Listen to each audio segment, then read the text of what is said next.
President Muhammadu Buhari has ordered that no foreign exchange should be given for food importation to enable local production and food sufficiency in Nigeria. We dissect the issues raised from the president's directive.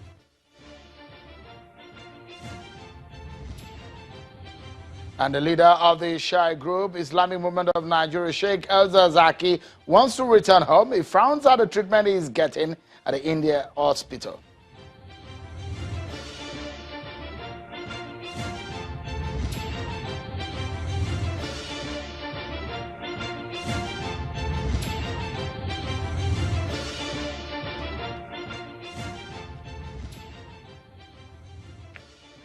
Hello everyone and welcome to the program. This is Politics Today live on Channels Television. I'm Sean Kimaloya, Channels Television's global headquarters in Lagos. It's the 1-hour edition of the program and the midweek today, Wednesday, August 2019. So we get started. Let's give you some updates on the Indian trip of the leader of the Islamic Movement of Nigeria, Sheikh Ibrahim El-Zakzaky.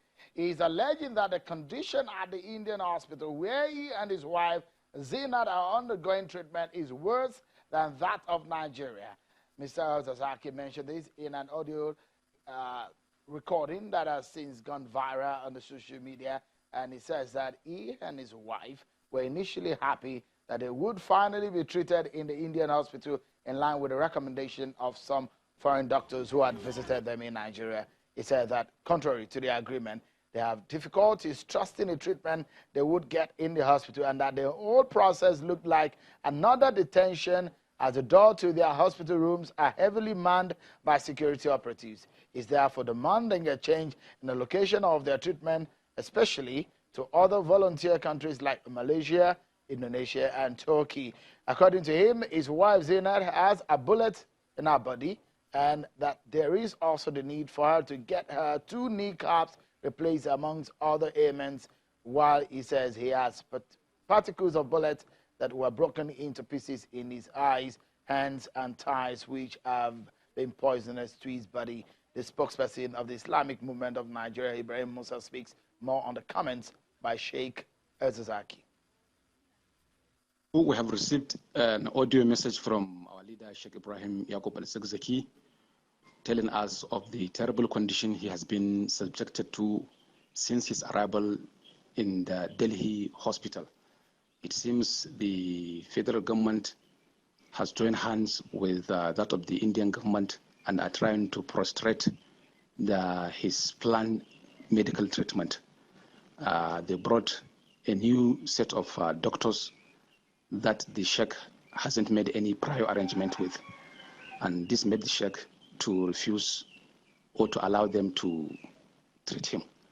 However, there is a development that negotiations are going on so that this issue will be sorted out amicably. So we learned from the chairman of the IHRC in London, who are the organizers of this trip, that the Indian government has given the Sheikh an alternative of going back to Nigeria, but there are still negotiations are still going on. We hope the issue will be resolved.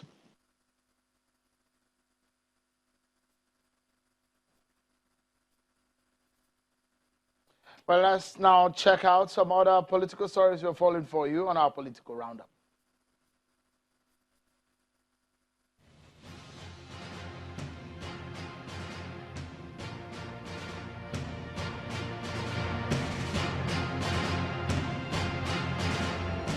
President Muhammadu Buhari has assented to an act which changes the name of the Nigerian Prison Service to Nigeria Correctional Service. Senior Special Assistant on National Assembly Matters, Senator Tainang, told State House correspondents that the Nigeria Correctional Service, which is made up of 2 faculties, the custodial and non-custodial service, will also address the challenge of overcrowding in prisons. According to him, the non-custodial is intended for reformation, allowing for community services as punishment, so not every offense would attract a prison sentence. The president equally assented to a bill changing the name of the Federal University of Agriculture, Makurdi, to Joseph Taka University of Agriculture, Benue State. The bill was transmitted on July the 20th and signed on August the 14th. President Muhammadu Buhari has given residents of Batari local government in Katsina State the assurance of his resolve to curb the activities of bandits. The chief host and governor of Katsina State, Aminu Masari, informs the president that the recent development of additional security personnel and equipment to the area, but there are still sporadic attacks with attendant kidnap and castle rustling incidents. He explains that the state government, with the help of other security agencies, has been able to scale down these attacks owing to its dialogue and amnesty program. President Buhari reached out to the IDPs alongside Governor Masari and the Emir of Katsina. The Economic and Financial Crimes Commission, EFCC, has arraigned the son-in-law of the PDP presidential candidate, Alhaji Atiku Abubakar, before a federal high court, Lagos, on a 2-count charge of alleged money laundering. Mr. Abdullahi Babalele was arraigned before Justice Nicholas Owebo this morning, where he pleaded not guilty to the 2 counts. Justice Owebo, however, ordered that Mr. Babalele be remanded in EFCC custody. Justice Owebo, however, ordered that Mr. Babalele be remanded in EFCC custody pending the hearing of his bail application tomorrow.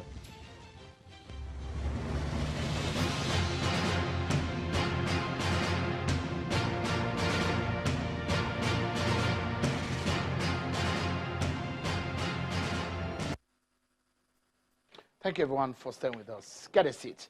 Let's talk some business and let's dissect some of the policies of President Muhammadu Buhari, one that may affect you if you are one of those who love imported food. Well, the president said, stop foreign exchange for food importation. That is the order by President Muhammadu Buhari. The president says the attainment of food security and improvement in agricultural production is still very paramount, and that he has instructed the Central Bank of Nigeria to stop providing foreign exchange for the importation of food into the country. President Muhammadu Buhari believes that with the current improvement in agricultural production, his action will encourage food sufficiency in the country. He says a foreign reserve will be conserved and utilized strictly for diversification of the economy and not for encouraging more dependence on foreign food import bills. The president says, quote, don't give a cent to anybody to import food into the country. We have achieved food security, and for physical security, we're not doing badly. States like Kebbi, Ogun, Lagos, Jigawa, Ebonyi, and Kano had already taken advantage of the federal government's policy on agriculture with huge returns in rice farming, end of quote. The president is also encouraging more states to plug into the ongoing revolution to feed the nation.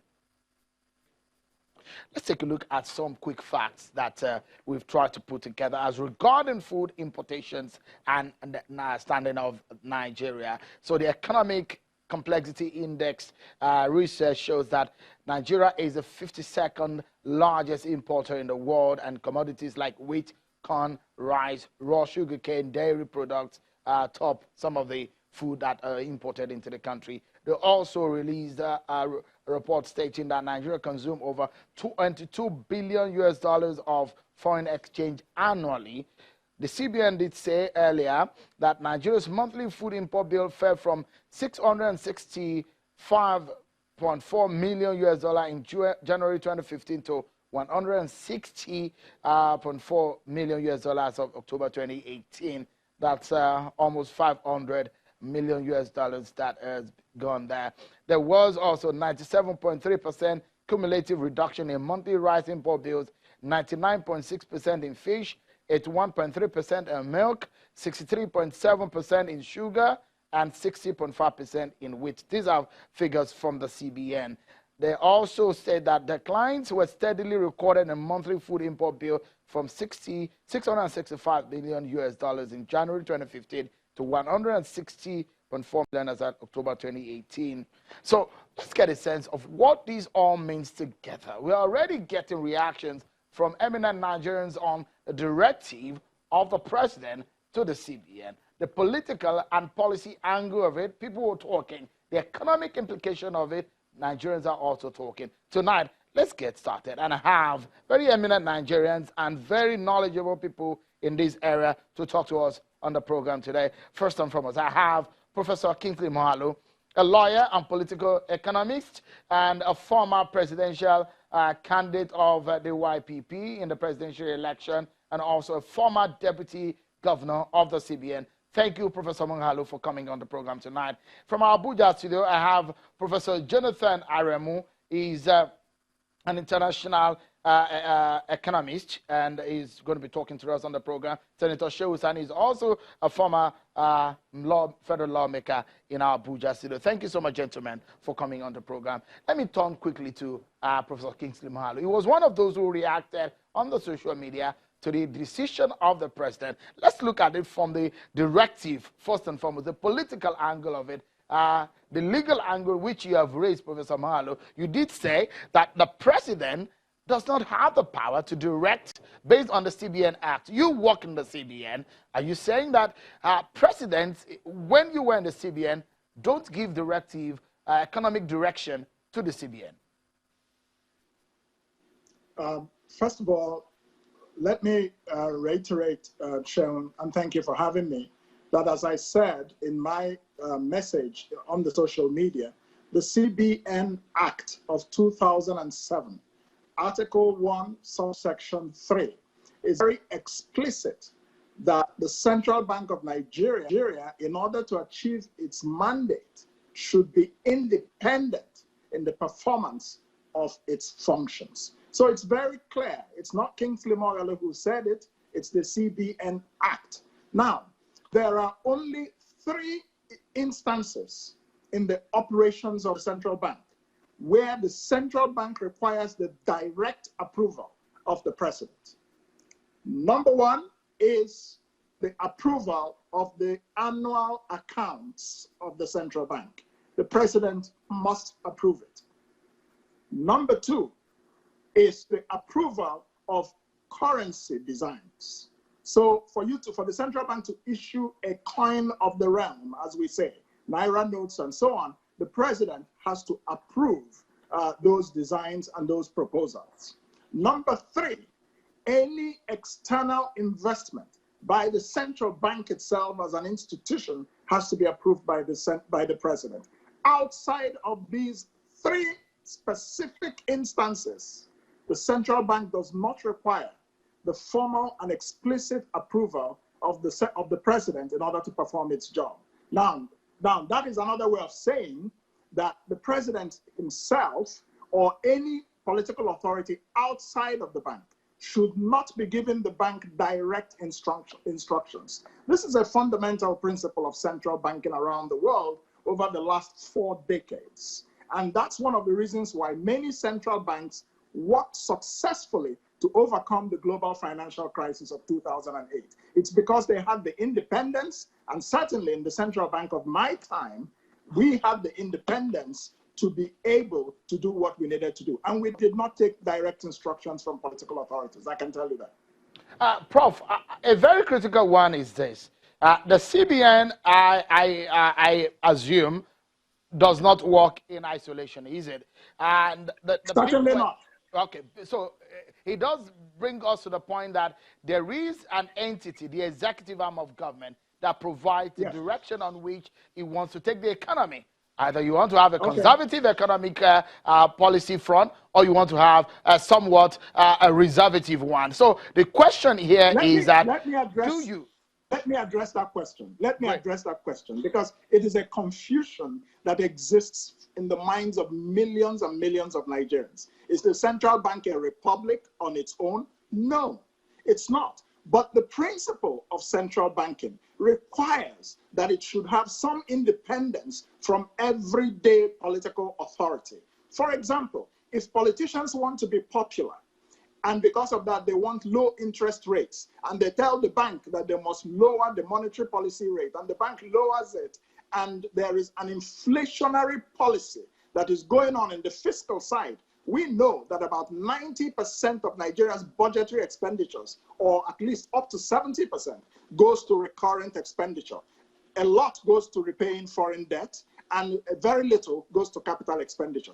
When you spend a lot of money on recurrent expenditure, that is expenditure that has inflationary impacts. And this is one of the reasons why the central bank, several years ago, had to jack up the monetary policy rate to 14%. It was to fight inflation, because the primary mandate of the central bank is to maintain price stability. the primary mandate of the central bank is not to sing and dance with the executive branch of government or with any other branch. Does the president, no, let me finish, please, let me finish. Does the president tell the INEC boss, or should he tell the boss of INEC how he should run the operations of an independent electoral umpire? Does the president, or should he, tell the Chief Justice of Nigeria what the ruling of the Supreme Court should be in the case of the PDP and Atiku versus the APC and Buhari, even though he appointed the Chief Justice of Nigeria? People should not confuse things. There are certain institutions that, by the very nature of their job, require a little bit of distance from the political class. That's what I'm saying. I'm not saying that the central bank is some republic on its own.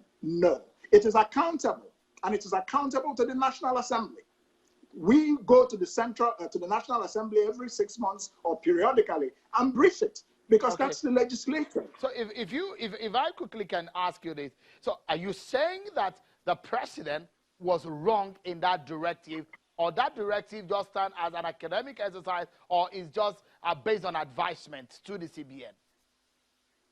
Well, what I am saying, what it is in effect, I cannot say. It depends on the central bank itself, and I am not an employee of the central bank anymore. But I can tell you that from the point of view of good governance, it is not a good habit for the president to be publicly issuing instructions, quote unquote, to an entity of the government that the law says should be independent of external instructions. That is all I am saying. And I'm saying that this is not good from the point of governance, period. And it's not correct. Stay with us, Professor. We're going to learn and gain from your experience, not only as a lawyer, as a political economist, and for the fact that you've worked in the CBN. We're going to be talking and dissecting the issues embedded in the policy that the president has raised. Let me run to our Abuja studio. I have two professors on the program tonight. Professor Aremu, as it stands right now, what is your immediate view on what the president has said to the CBN? Good or bad? Well, I will not conclude that it is good or bad. But Professor Moghalu, a wonderful friend, and having worked as Deputy Governor in Central Bank of Nigeria, has rightly pointed out that certain level of degree of autonomy is relevant for Central Bank to perform its functions. Yes, it's going to send wrong signals to the global economy, not only to Nigeria. So, and then to me, as an offshoot of Central Bank myself, I worked in the research department before I left. I think the issue of directing the governor of Central Bank, I think it has to be changed. I think what the president might have said is that people can import food, but foreign exchange will not be paid. But even in that case, why can the government, the president, not actually dialogue with Central Bank and allow Central Bank to say this? Because immediately you say that the president directed Central Bank governor to behave this way, people will feel something must be wrong. Secondly, it's going to be difficult for Central Bank to perform its function within the country, independently of political class, as well as globally within the other central bank and with IMF and World Bank. So I think that this is not a very good way of saying it. I think there should be a better way of collaboration to be able to ensure that a blank cover of just saying that you are directed to behave this way, I don't think that is good enough. On that central bank side, that's left. On the other side, Prof, let me pause you for a moment because we need to take a break. I know Senator Sani is pregnant of comments on this matter, but we'll come to you in a moment. Let's take this conventional break. We'll have an hour on the program, and we'll dissect these issues for Nigerians to get a sense of the importance and implication of President Muhammadu Buhari's decision of a ban on FX for importation of food in Nigeria. That's our topic and our discussion line tonight on the program. Join us again, everyone. Thank you so much, everyone. And let's get back to the conversation right here on Channels Television's Politics Today. We've been talking about President's directive to the CBN to stop to providing FX for food importation in the country. And so let me quickly show you a breakdown of what you can take away from what the President said. He did say it directs the Central Bank of Nigeria to stop providing foreign exchange for importation of food into the country. Another point was that the president said the foreign reserve will be conserved and utilized strictly for diversification of the economy and not for encouraging more dependence on foreign food import bills. He also said that Nigeria has achieved food security, and for fiscal security, we are not doing badly. Buhari also says that the country is more secure than 2015 and the country is more prosperous than in 2015. These are some of the points to be taken away from that statement from the presidency. Let's get back to the conversation. I have very informed and very knowledgeable panel tonight on the program. Senator Sani, a former federal lawmaker, Professor Jonathan Aremu, international economic relations professor, and Professor Kingsley Moghalu, a former presidential candidate of the YPP, a lawyer, a political economist, and a former deputy governor of the CBN. Thank you so much, gentlemen, for talking to us. Let me quickly go to Senator Sani. You chaired the committee on debt recovery and debt in the Senate, and a lot of issues has to do with our exchange rates, how we borrow, how we'll deal. I know you've raised some of these points on the floor, but basically the president says he wants a situation that Nigeria can grow locally what it produces in terms of food. What's your immediate reaction on the policy the president raised? Thank you very much, Sheon. First of all, I listened to the argument forwarded by the two eminent profs. And I'm not an economist or a financial expert. But from a pedestrian point of view, I think we can divide the president's actions into two. The first is the directive, which clearly is against the norms and ethics and the division of authority when you consider the autonomy of the CBN. And that is clearly wrong. And he has no right to direct the CBN to do what they should not do or do. But secondly, what is the substance and the context of, or the content of what the president said? I think I shared the position of the president in that aspect. If we are serious, if we're going to be serious about food production, we have to close the tap on importation. And I think there is the best way to go about that by consulting the CBN. And I've had it some few weeks ago or a few months ago, where the CBN directly issued a statement on the importation of textiles, and also the issues of milk and dairy products were also raised. So I believe that should also fall within that context. But I believe that what the president said was right in terms of the substance, not the directive, that we need to bring an end to importation of food to encourage local production. But if we have to set a standard on this, I believe that things should be done rightly. But we should also put it in another way, that the independence of the CBN is more of a myth. It's a myth in the sense that we know it clearly out of what was written in our constitution, our laws, our books. The CBN was never, and is never an independent body. But ideally, it's supposed to be so. And when we see a transgression against such red lines and cross lines, I think issues need to be raised. And it is in the spirit of making sure that we protect the independence of the CBN that we go against the directive, but I share the fact that we have to stop importing foods to encourage local production. There, the president is right. I'm glad you're from Kaduna State, where textile used to thrive several years ago. I mean, that used to be the hub of textile production in the country. And the story is not the same today because of the influx of imported fabrics and all that. But considering what the president says, a lot of people will say, okay, it makes a lot of sense for us to encourage food production. But there's another area that I would like you to touch on, Senator, and is where the president says that Nigeria has achieved food security, and for physical security, we are not doing badly. He also said that the country is more secure than in 2015, and the country is more prosperous than in 2015. Your reaction to that? Well, I don't have the statistics of whether we have achieved food security, and I think if that statement is backed by the submissions from the National Bureau for Statistics, I believe is credible. But if it is not, it's simply a political statement, then questions and doubts should be raised. About the security of the country, I believe that is far from the truth.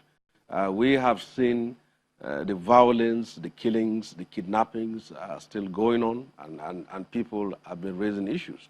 And I've read it today, even on my way to this place, that there was kidnapping. In my state, a pastor was kidnapped, and he was picked from his home. So when you put all this into context, I don't think it is too early for anyone to see that we have achieved security. Zamfara, the governor, is doing a good job with the dialogue he has been able to carry through. But in parts of Kaduna State and Niger State, many villages have been wiped out. They have moved to the bigger cities, and that seriously affects food production. Even in the Northeast, it is glad to see that the Emir of Burma and others to say that this is the first time in 5 years they have been able to do their Salah festivities. I think that is a good step forward, an achievement. But we shouldn't be complacent, and we shouldn't deceive ourselves. We think that the insurgents there have been defeated. And also in the North Central, the herdsmen, the killings, the violence is still going on. So I believe that the government should be modest in terms of giving itself a pass mark and do more to see to it that its achievements are not being said but are being felt on the ground. Professor Aremu, let me come to you. We've looked at the legal angle and the political angle of what the president said, the dichotomy or the independence or not of the Central Bank of Nigeria. Let's look at the policy as it is, the content of the policy, the quality of what the president wants to achieve. Its intent, I assume or presume, is the fact that he wants a situation where we consume what we produce. Have we gotten to that point that we can reliably say, let's forbid what is being imported. Let's produce, let's eat what we produce?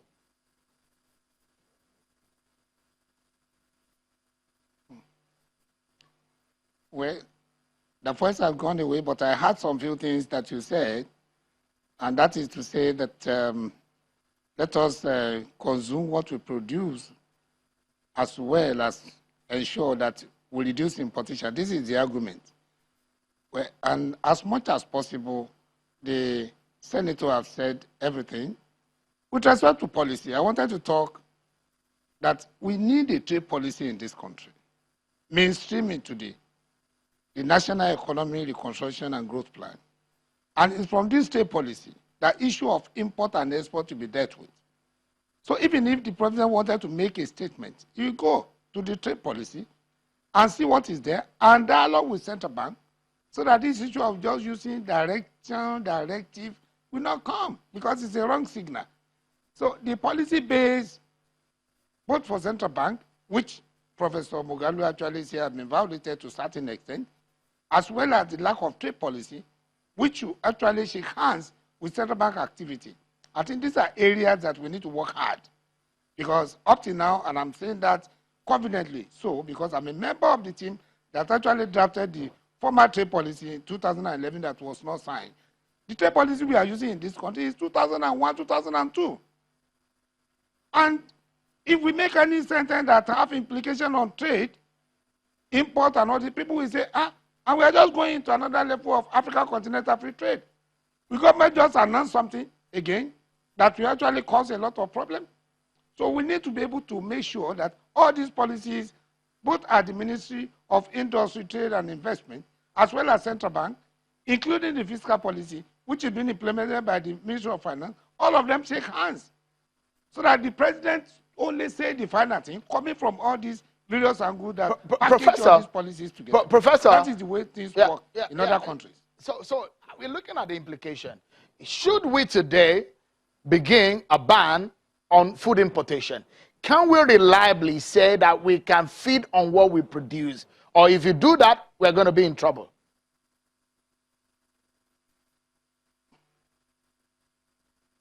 Thank you. Your last segment equally is not clear. But should we say we should ban something? You see, the statement which I get correctly is this. There is no statement that says ban food. They said there will not be foreign exchange cover, which means people can import food, but they will never be given foreign exchange for it. And which means that may be expensive because they have to pay for the foreign exchange themselves. But if the time comes when we can actually be self-sufficient in food production, why not? Why not? But the policy, which I believe was actually directing central bank, is the direction not to give foreign exchange, unless there's an additional thing I did not hear. But what is there, and what I'm talking about is that the various policies must shake hands. No, if there is a way the government should not actually direct central bank, it's not okay, it's not correct.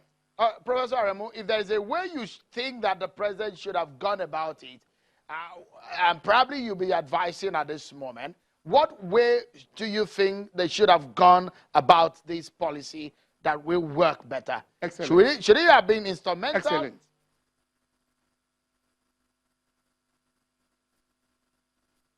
Excellent. Well, the way I think government will have done about it is that it should consult the various policy areas which will be affected by this kind of pronouncement. Ministry of Industry, Trade and Investment, Central Bank of Nigeria, and then get the advice so that the issue of directive will not come up. Because directives send the wrong signal. So I believe that our government, and particularly our wonderful president, should be able to listen to these areas. Because without listening to these areas, people will question all this word of directives. Directive is wrong. It's not good. All right. And I say it is not good. Nobody will say it is okay. Okay. It's indeed. Senator let Sani. every policy area gather information, and the president doesn't have to talk.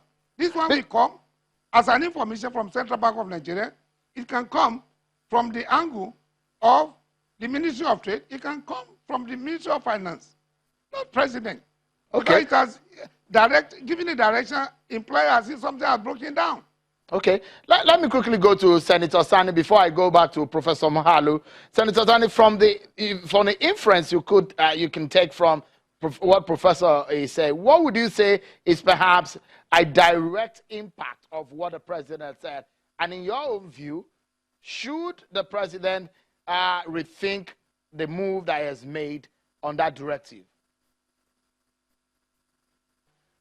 Well, what I believed is that the president needs an economic advisor, one that will guide him in terms of what he does, what he says about the economy, and also his responses to institutions of the economy. I think that is important. And secondly, I believe that if the president has programs and policies that are of which the CBN can play a key role, I think that should key into the economic policies of the government, and they should allow the CBN to make such pronouncements and also take actions on it without being seen to be the ED immunization of the CBN. So I think that is my advice on that. Professor, since you are here, there is a statement I'd like you to do. It's a digression from the issue of the CBN. It's about the 2023 presidency, when a lot of people think that it might return to the North, and you raise an objection that it might not be fair for the Southwest not to produce a presidency. Senator, what do you say on that matter? Presidency to the Southwest in 2023 or back to the North? Well, my position is that looking at our history and the complexities of our nation and the various centripetal and centrifugal forces that has been pulling and pushing our countries back and forth, And it is too early for us to think that we can shy away some of these facts and realities that continuously stagger our nation. And rotational presidency is what is important for us to do in order to secure the polity and give every section of Nigeria the opportunity also and a sense of belonging. And you can't take the advantage of producing a president, and then when it comes to a time when that baton of leadership should shift and then you want to change the rule, it's as if you are removing the ladder after plucking the fruit. It is high time we think by 2023, my view, and it is my view, not the view of my party, not even the view of my family, that both political parties should look at the peace, the unity, and the stability of this country. In 2023, we should think of how power can rotate either to the southwest or to the southeast. That is important for the peace, the unity, and stability of this country. That is my view on that, and it is my view, and it is not necessary anybody should share it. All right, let me quickly go to, we'll go on a break shortly, but Professor Kingsley Moghalu, you've looked at some of these issues from the legal and the political point of view of what the president said and perhaps what he shouldn't have said. But if you look at the intent of the policy direction, is it faulty? Okay, you want me to answer now? Absolutely. Okay, yes, I can understand very much the president's intentions in making these announcements. It's a laudable objective that Nigeria should produce what it feeds on. Nobody can question that. The question is, how do we get there without doing damage to the broader economy? Number one, we have to consider that all through our recent history, we've had these kinds of bans and bannings and so on. It really encourages the activities of smugglers. That's number one. And we know that there's a lot of rice smuggling going on in Nigeria today. Number two, when you ban the allocation of forex to the importation of certain items, these people who are businessmen in that field will go into the parallel market to source foreign exchange at far more expensive rates, and that will increase prices in the market, and that is import-driven inflation. I think the way to go is for us to plan ahead. If we say we want to, eat mostly what we produce in Nigeria, we need to create the conditions locally whereby agriculture thrives to an extent that from the force of market competition, Nigerian agricultural produce dominates the market. I don't think you can entirely, 100%, ban or stop foreign importation of foodstuff in Nigeria or the importation of milk, for example. So I think it's about how it's done. I don't think it should be done in a way that makes it obvious. Okay. So, Professor, let me pause you for a moment because we need to take this break. But I must sincerely thank Senator Sani and Professor Jonathan Aremu for your time on the program today. Thank you so much for coming on. We'll take a break. Professor Moghalu, stay with us. We'll be right back. We'll get some other views on the issues and the policy direction the president has said on effects on food importation in Nigeria. Don't go anywhere. We'll be right back.